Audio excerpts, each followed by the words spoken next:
नमस्कार, स्वागत है आपका डीडी न्यूज पर। मैं हूं रेशमा आपके साथ और मेरे साथ हैं मेरे सहयोगी शरद मुदगल।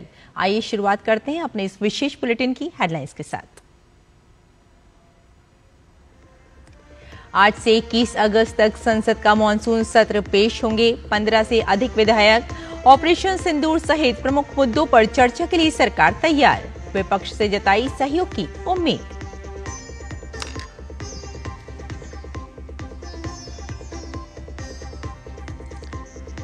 देश के 10 बड़े शहरों तक गाजियाबाद के हिंडन टर्मिनल से सीधी उड़ान सेवा शुरू। विमानन मंत्री ने कहा, दिल्ली का बैकबोन एयरपोर्ट बनेगा हिंडन टर्मिनल। पश्चिमी उत्तर प्रदेश के लिए भी खुलेंगे विकास के नए द्वार।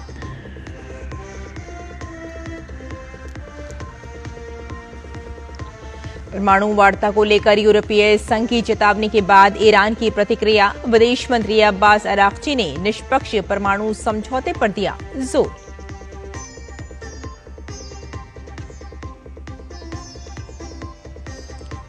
सावन सोमवार पर शिवालयों में हर हर महादेव के जयकारे। मंदिरों में जलाभिषेक और रुद्राभिषेक से हो रही है भोलेनाथ की विशेष आराधना।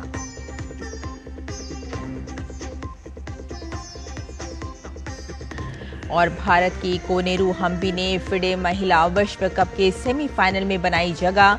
क्वार्टर फाइनल में चीन की युगिन सॉन्ग को दी मात।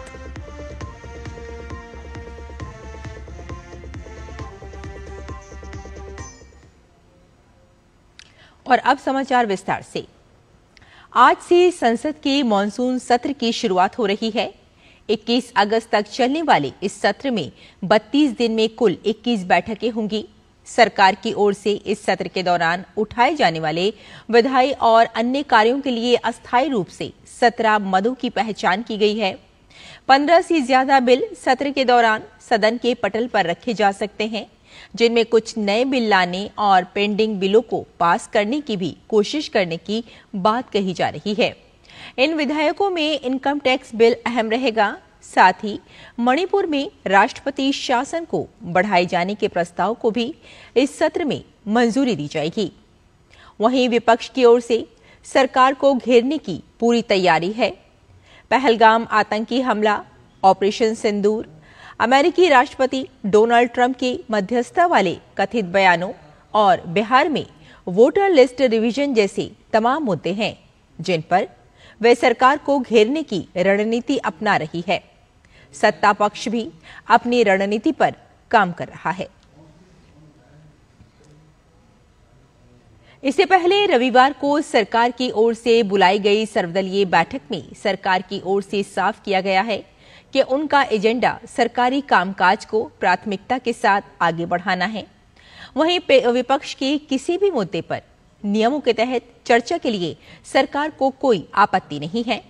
बैठक में मंत्रियों सहित कुल 40 राजनीतिक दलों के 54 नेताओं ने भाग लिया।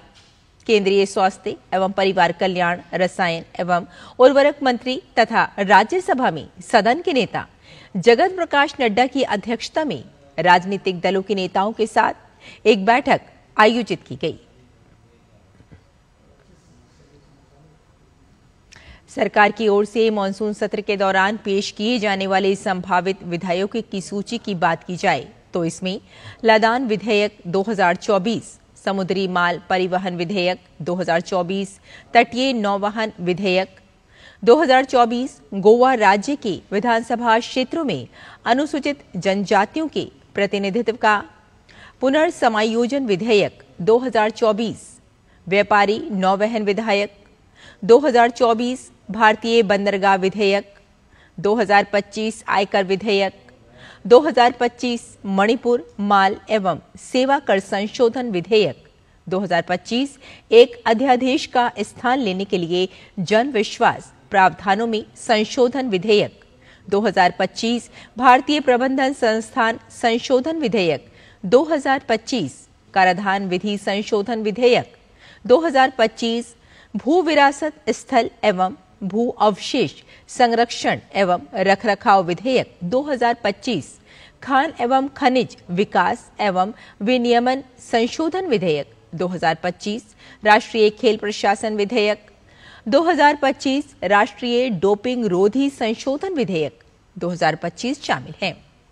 इसके साथ ही सदन में होने वाले वित्तीय कार्यों की बात की जाए तो साल 2025-26 के लिए अनुदान मांगों, मणिपुर पर चर्चा एवं मतदान तथा संबंधित विनियोग विधेयक का पुनर्स्थापन विचार एवं पारित वापस किए जाने के लिए पेश किया जाएगा।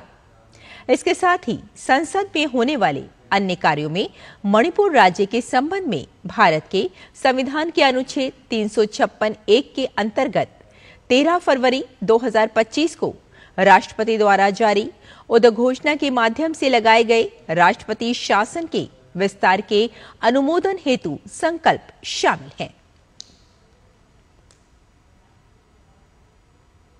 मॉनसून सत्र के पहले दिन की कार्यसूची की बात की जाए तो आज लोकसभा और राज्यसभा में एक एक विधेयक सूचीबद्ध है।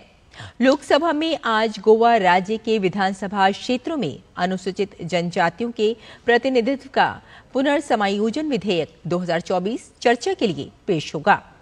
विधेयक को केंद्रीय मंत्री अर्जुन राम मेघवाल पेश करेंगे।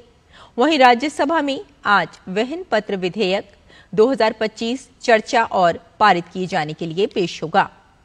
विधेयक को केंद्रीय मंत्री सर्बानंद सोनोवाल पेश करेंगे। इसके साथ ही दोनों सदनों में अन्य अहम विधायी कार्यों के साथ साथ प्रश्नकाल के दौरान कई अहम प्रश्न पूछे जाएंगे।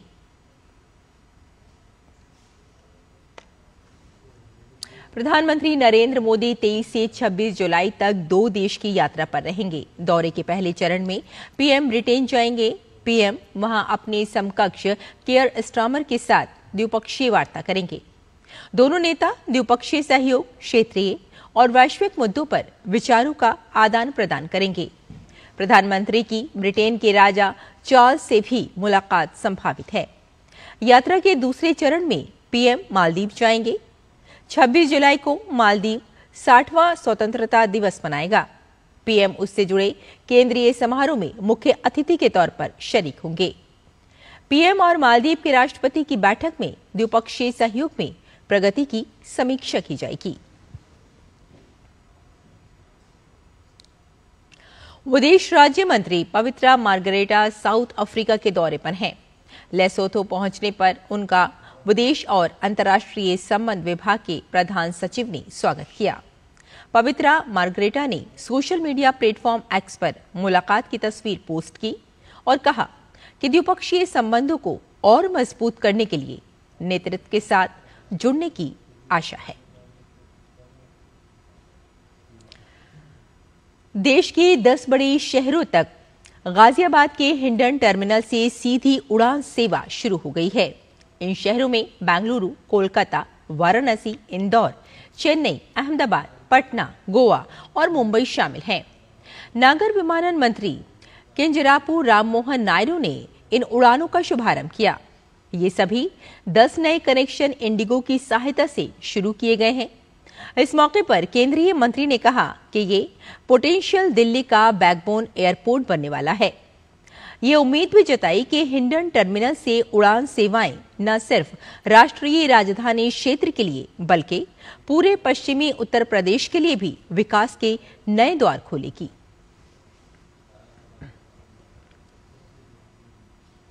पश्चिम बंगाल शिक्षक भर्ती घोटाला मामले में राज्य की मुख्यमंत्री ममता बनर्जी के खिलाफ दायर अवमानना याचिका पर सुप्रीम कोर्ट सुनवाई करेगा।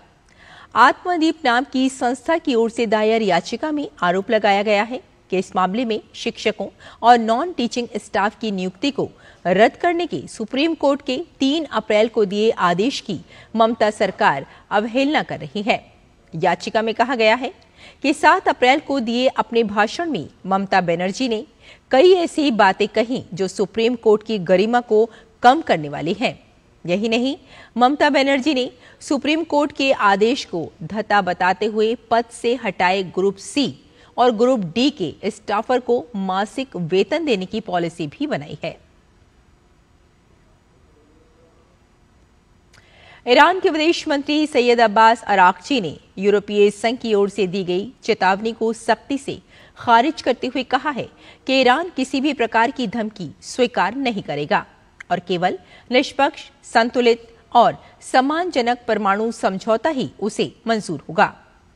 ईरान के विदेश मंत्री अब्बास अरागची का ये बयान ऐसे समय में आया है जब यूरोप ने ईरान को एक अल्टीमेटम दिया है कि अगर 31 अगस्त तक परमाणु वार्ता में कोई प्रगति नहीं होती है तो वे संयुक्त राष्ट्र के प्रतिबंधों को दोबारा लागू करने की प्रक्रिया शुरू कर देगा।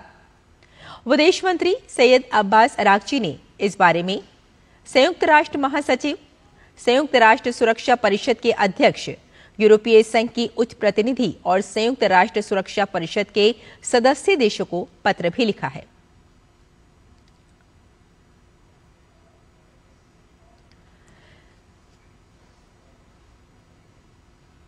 सावन महीने का आज दूसरा सोमवार है। देश भर के शिव मंदिरों में श्रद्धालुओं की भारी भीड़ उमड़ रही है। लोग भगवान शिव की पूजा अर्चना कर रहे हैं और उन पर जल, दूध, बेलपत्र चढ़ा रहे हैं।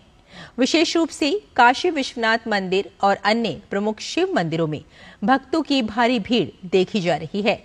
श्रवण मास भगवान शिव को समर्पित है और इस महीने में सोमवार का व्रत और पूजा का विशेष महत्व है।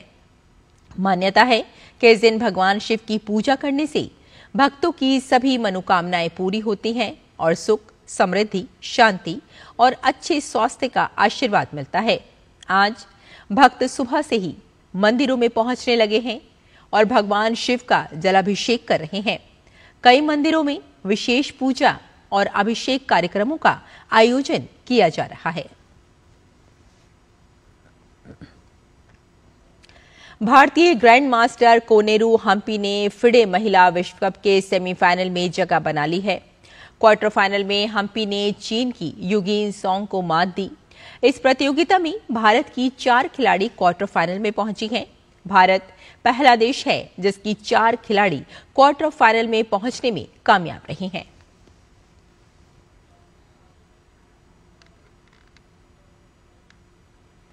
तो हमारे इस विशेष बुलेटिन में फिलहाल इतना ही। मुझे और मेरे सहयोगी शरद मुदगल को यही अनुमति दें।